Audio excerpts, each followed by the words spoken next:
uşaqlar. Salam müəllimə. Əyləşin.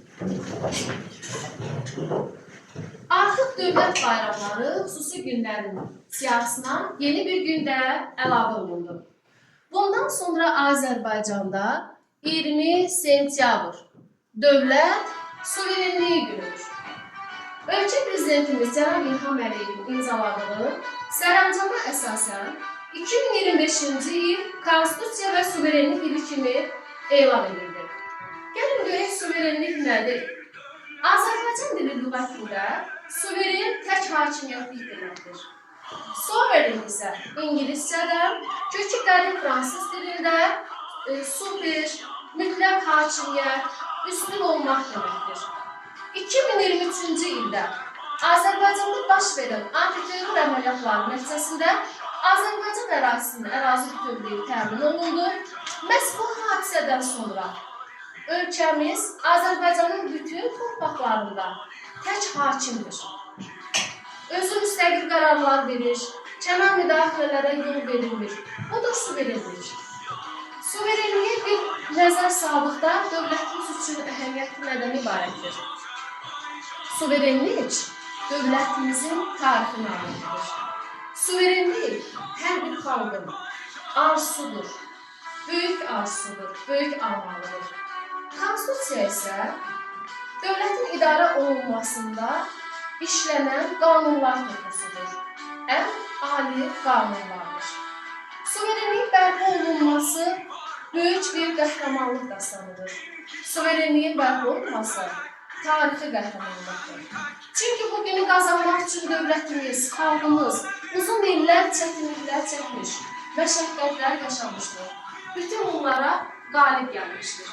Sizi bu suverenlik günü münasibətilə təbrik edirəm. Həmişə azad, suveren ölkədə yaşayasınız. Bugün həm də digər bir tarixi bir gün yaxın. Biz sizinlə bilik günündə, elm günündə görüşürük.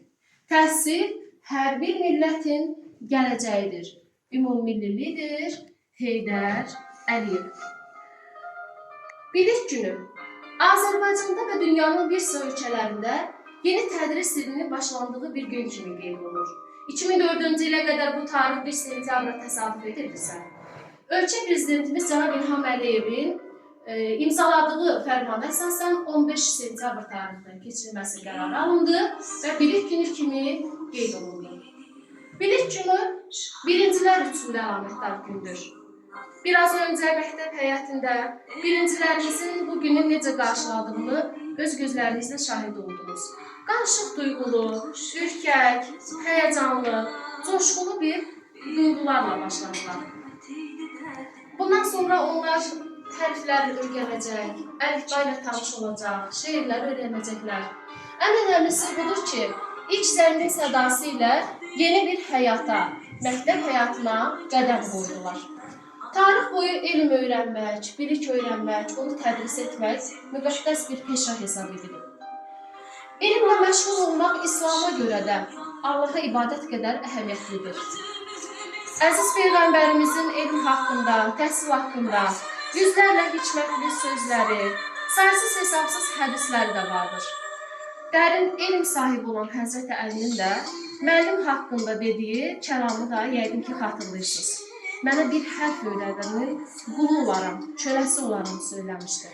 Həyatının, müəllim fəaliyyətinin məntiqi davamı cəmiyyətə bilikli, savadlı, dünya görüşlü, yüksək mədəniyyətli insanlar bəxş etməkdir. Həmən insanlar cəmiyyətimizə ötürülür müəllimlər tərəfindən. Cəmiyyətdə fəaliyyət göstərir və cəmiyyətimizi inkişaf etdirirlər. Azərbaycan təhsili son illər öz inkişaf yoluna qədəm qoydu. Respublikamızın prezidenti İlham Əliyevin xüsusi qayğısı, Heydər Əliyev Fondunun həyata keçirdiyi layihələr, ümumilli lider Heydər Əliyevin təhsil siyasətinin uğurlu davamıdır. Hal-hazırda Respublikanın bütün bölgələrində, ümumtəhsil məktəblərində və təhsilin bütün pillələri üzrə dövlət proqramı uğurla həyata keçirilir. Biz elmlə danışırıq, elm günündə toplaşmışıq. Elə bilirəm ki, elmdə öz sözünü demiş insanları da xatırlamaq, onları yad etmək yerinə düşərdi. Nəsrəddin Tusini, Bəhmən Yarım, Abbasqulu Abaçıxanovun, Gülsüm Məmmədəliyevin, Mirzə Kazım bəyin və yüzlərlə Azərbaycan ali məhbuslarının adını qeyd edə bilərik ki, onlar nəinki Azərbaycan elinin inkişafında, dünya elinin inkişafına öz töhfələrini vermişlər. İnsan üç varlığın qarşısında baş əyməlidir. Birinci Allahın, ikinci valideynlərinin, üçüncü isə müəllimlərinin. Təbii ki, müəllim vaxtında tarix boyu qiymətli kəlmələr ifadə olunmuş, müdriklər tərəfindən qeydə alınmışdır. Böyük akademikimiz Azad Mirzazadənin müəllim mehriban bir peşəkardır fikrini önə sürmüşdür. Seyid Əzim Şirvani isə hər kəsi elmidə müəllim edər təlim, hər zaman lazımdır edəsən onu təzimi deyə poetik ifadəsini yaratmışdır.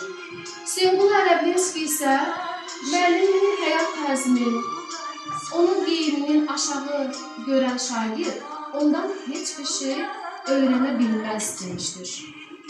Mustafa Kemal Atatürk isə müəllim və müəllim ömrünü bir şama bənzətmişdir. Yandıqca, tükəndikcə ətrafını işıqlandırır demişdir. Ümummilli lider Heydər Əliyev isə mən müəllim adından dünyada uca, şərəfli bir ad tanımıram demişdir. Müəllim. Müəllim zülmətlər içində bir nur. Zəkası incilər xəzinəsidir. Məsləyi, amalı, vüqarı büllur. Dünyanın möhtəşəm xəritəsidir. Onun alnındakı dərin izlərdə dahi insanların həyat yolu var. Axtarsan görürsən sən o gözlərdə. Yaradan insanlar, mərd qəhrəmanlar. Müəllim, ən ülvi müqəddəs insan. Ondan dərs alacaq nəsillərimiz. Müəllim olmasa, kör qalacaq. Onların önündə baş əyiniz. Bir daha mən sizi həm 2025-2026-cı tədris ili münasibəti ilə, Konstitusiya və Suverenlik ili münasibəti ilə, Konstitusiyamızın 30-cu il dönümü münasibəti ilə, Zəfər tariximizin 5-ci il dönümü münasibəti ilə və təbii ki, bilik günü münasibəti ilə təbrik edirəm. Onu deyirlərəm ki, hansı şagirddə ki yaddaş, hansı şagirddə ki diqqət və hansı şagirddə ki məsuliyyət varsa, o demək ki, təhsil nailiyyətini ucalda bilər. Təbii ki, səbirli olmalıdır. Səbirsiz insan elm yolunda addımlaya bilməz. Zihniniz açıq olsun, yolunuz açıq olsun. 2025-2026-cı ildə yüksək təhsil nailiyyətlərinizlə hər birinizi sevindirəsiniz.